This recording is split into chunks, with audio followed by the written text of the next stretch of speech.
WFM, it would be good for me to get more knowledge about data science, about data analytics, about SQL, about Python, all these things and how they would eventually relate and, integrate into WFM. For me, if you are in the WFM industry, yes, there is a big part that it's communication and strategy and relationship, but it is based on data, and that data needs to come from somewhere, and you need to be able to understand that data.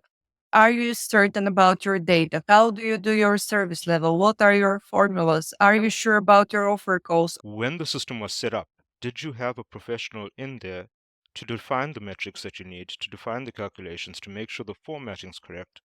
Uh, it's because we're rushing to get the stuff out and nobody's going through to say, let's define it. Let's see. AHT, this is what it means. Definition sent out to the business. Calculation sent out to the business. We know what it means. And that's a step that's missing. It's not about the stupid file. It's about what is it, that file. I did this analysis to say, here's what's happening in our business with our own employees. Here's at what age group we are hiring at. We're getting people at this age, youngsters straight out of school, which is fine. We're hiring from this location. Now we're not considering how far they're going to travel. And they're the ones leaving because they're getting jobs closer to their home. If companies just consider, look, let's get one professional or two professionals who's been in the industry for many years to come and teach my team and train my team and build that strategy and explain to them why all these departments need to connect into WFM and why WFM needs to output into all these departments. I think that'll fix the problem.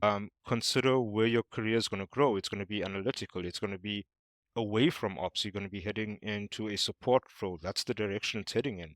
Uh, Everything changes. Now we're talking about AI, but we're stuck with our practice and the way we did schedule 20 years ago in our organization. Well, it just doesn't match. I genuinely think that WFMers should be paid more. Their role should sit higher in the organization because they oversee everything, and basically they create the foundation for your workforce to be available for your customers. If you can't meet anyone to speak to you, like where is the customer experience then? exactly. WFM should be spoken about from a strategic level. Always start at, you know what, it's not how many people are on break at this time. It's at the top. What does my 5-year goal in WFM look like? How am I contributing to the business?